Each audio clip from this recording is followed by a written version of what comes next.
এটা অনেক কিছুই হতে পারে, কিন্তু এখনো আমি বলবো যে আমি প্রক্রিয়াধীন। এই অতি সম্প্রতি যে সমস্ত ঘটনাগুলি ঘটছে, এইগুলোর মধ্যে জামাত শিবিরের যে সম্পর্ক রয়েছে, জামাত শিবির নিষিদ্ধ, এটা আগেই নিষিদ্ধ ছিল। আপনারা জানেন জিয়া রহমান সাহেব এসে আবার তাদেরকে রাজনৈতিক অধিকারটা দিয়েছিল দল করার, এবং এদেশের মুক্তিযুদ্ধের পক্ষের দলগুলি এবং এদেশের সুশীল সমাজ সবাই জামাতকে তখন থেকে নিষিদ্ধ ঘোষণা করার জন্য অবিরামভাবে বলে আসছিল। এটা জনগণের একটা দাবি ছিল। আজকে 14 দলের মিটিংয়ে গতকালকে তো হয়েছে না, গত পরশু দিন 14 দলের সঙ্গে মিটিং হয়েছে এবং মাননীয় প্রধানমন্ত্রী অনেকের সঙ্গেই মতামত নিয়েছেন। সবাই মাননীয় প্রধানমন্ত্রীকে এই দলটি নিষিদ্ধ করার জন্য, শুধু জামাত ইসলাম এবং শিবির এই দুই দলকে নিষিদ্ধ করার জন্যই পরামর্শ দিয়েছেন। আপনারা জানেন আমাদের আন্তর্জাতিক যে অপরাধ ট্রাইব্যুনাল, সেই ট্রাইব্যুনাল থেকেও দু একটি মামলার সিদ্ধান্তের মধ্যে লিখে দিয়েছে এই দলটি মানে জঙ্গি দল হিসাবে একে নিষিদ্ধ করা উচিত হবে। এই ধরনেরই সিদ্ধান্ত তাদেরও ছিল। এই সবগুলি মিলিয়েই সিদ্ধান্ত হয়েছে যে এই দলটাকে নিষিদ্ধ করার জন্য। সেই প্রক্রিয়াটি চলছে এবং যে কোনো সময় প্রক্রিয়াটা শেষ হলেই ঘোষণা। আমি তো এখনো বলতেছি প্রক্রিয়াধীন। এটা অনেক কিছুই হতে পারে, কিন্তু এখনো আমি বলবো যে আমি প্রক্রিয়াধীন।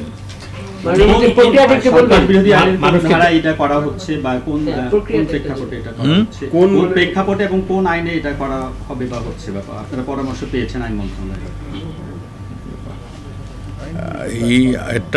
এটা মাননীয় প্রধানমন্ত্রী সবার সঙ্গে আলাপ আলোচনার মাধ্যমে যেটা সিদ্ধান্ত নিয়েছেন, সেই সিদ্ধান্ত অনুযায়ী আইনও আছে। সন্ত্রাস দমন আইন বোধ হয় না, সন্ত্রাস দমনে 18 অনুচ্ছেদের বোধ হয় এইরকম একটা সুযোগ রয়েছে।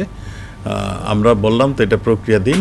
আমরা এই যে কোনো সময় কোন আইন কোন কিছুতে এইগুলি সবগুলি নিয়ে কাজ চলছে। যে কোনো সময় হয়তো সিদ্ধান্ত আসলেই আমরা ঘোষণা দিই। যে প্রসেসটা পাঠককে বোঝানোর জন্য যে এই একটা দলকে নিষিদ্ধ করলে কোন কোন প্রসেস অনুসরণ করতে হয়, আপনারা কোন জায়গাটায় আছেন?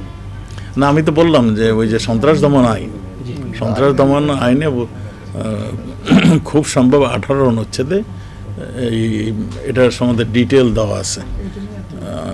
সেক্ষেত্রে কি এই সম্প্রতি যে ঘটনা সন্ত্রাস দমন আইনের এই ঘটনাকে আপনারা তো একটা কারণ বলবেন এবং অপরাধী চিহ্নিত করে তারপরে সেই অপরাধ কি সম্প্রতি সময় নাকি আরো পেছনের সব পিছনে নিয়ে সবকিছু নিয়ে এটা আসছে।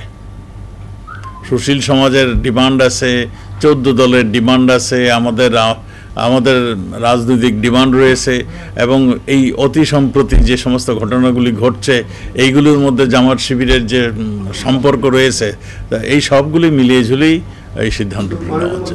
আমরা মনে করি এই ঘটনাগুলো আমাদের পুলিশ এবং আমাদের নিরাপত্তা বাহিনীর ঘটনা,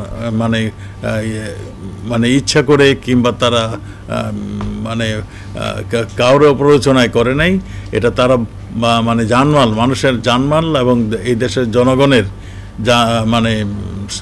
সম্পদ, দেশের রাষ্ট্রীয় সম্পদ রক্ষা করার জন্যই তারা গুলি চালাতে বাধ্য হয়েছে। পুলিশ অনেক ধৈর্যের সঙ্গে মোকাবেলা করেছে। আমরা যে জিনিসটি এখানে দেখেছি যে একটা সম্মুখে নিয়ে আসছিল এই শিশু কিশোরদেরকে, এদের পিছনে ছিল আসল যে ব্যক্তিরা, যারা নাকি ঘটনা ঘটাতে চাচ্ছিল, আগুন ধরিয়েছে, মানুষ হত্যা করেছে, ইট পাটকেল ছুঁড়েছে, তারা ছিল এই শিশুদের পিছনের লাইনে, সেকেন্ড লাইন, থার্ড লাইনে। আমরা এই শিশুদের চরম ধৈর্যের সঙ্গে আমাদের পুলিশ বাহিনী তাদেরকে ওটার ফেস করেছেন। তারপরে যখন বৃষ্টির মতো ঢিল আসা শুরু হলো, পটকা ফোটানো হলো, গুলি করা হলো, তখন পুলিশ বাধ্য হয়ে টিয়ার গ্যাস, তারপরে যেটা করার সেরে করছে। এতে হয়তো অনেকেই আহত হয়েছে, এবং এরপরে যখন থামিনি তখন পুলিশ নন লেথাল মানে আর্মস মানে ফায়ার করতে বাধ্য হয়েছে। আমরা কারফিউ দিতেও বাধ্য হয়েছি, আমরা সেনাবাহিনী দিতেও আমরা বাধ্য হয়েছি।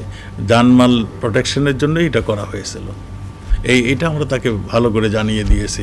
এখানে শুধু যে মানে ছাত্ররাই শহীদ হয়েছে, শাহাদাত বরণ করেছে তা নয়, এখানে পুলিশ, আনসার, র্যাবের সদস্য, এখানে সাংবাদিক, এখানে বিভিন্ন শ্রেণী পেশার মানুষ এখানে মৃত্যুবরণ করেছেন। এবং রাজনৈতিক নেতৃত্ব, আওয়ামী লীগ, আমাদের ওইটাকে বলে বিএনপি তো নয়, যে বিএনপির একজন দুইজন, এবং ওটার কি বলে দু একজন ছাত্র এর মধ্যে শাহাদাত বরণ করে, কয়েকজন ছাত্র এর মধ্যে শাহাদাত বরণ করেছেন। এই ছাত্রদের মধ্যে আবার ছাত্রলীগের সদস্য রয়েছে, এবং এই যারা প্রাণ হারিয়েছেন রাজনৈতিক দলের হিসাবে আওয়ামী লীগের লোকও সেখানে শাহাদাত বরণ করেছেন। কাজেই এখানে আমাদের বাধ্য হয়ে আমরা এই জানমাল রক্ষার জন্য নিরাপত্তা বাহিনী, পুলিশ বাহিনী কাজ করেছেন। Thank you. কোনো প্রতিক্রিয়া আছে?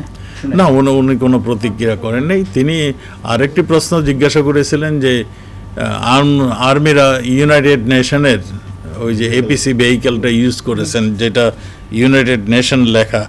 আমি বললাম যে এটা তো ইউনাইটেড নেশন থেকে যখন ফেরত এনেছে, আর্মিরা তাড়াহুড়া করে বোধহয় এটা মানে বের করেছিল। এটা সঙ্গে সঙ্গেই যখন নাকি দৃশ্যমান হয়েছে, আর্মিরা সঙ্গে সঙ্গে সেটাকে সরিয়ে নিয়ে গিয়েছে। এটা দিয়ে কোনো অপারেশন কার্য চালানো হয়নি। এটা যখনই তাদের নজরে পড়েছে তখনই তারা সরিয়ে নিয়েছে।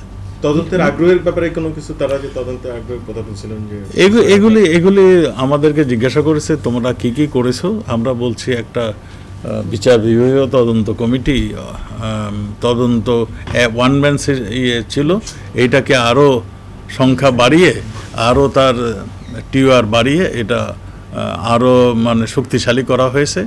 এবং তদন্ত শুধু তাদেরও নয়, পুলিশেরও তদন্ত হবে, কেন পুলিশ গুলি করতে বাধ্য হলো, এখন বিজিবির সবই তদন্তের মাধ্যমে যদি কেউ ভুল করে থাকে সেটাও আমরা দেখব।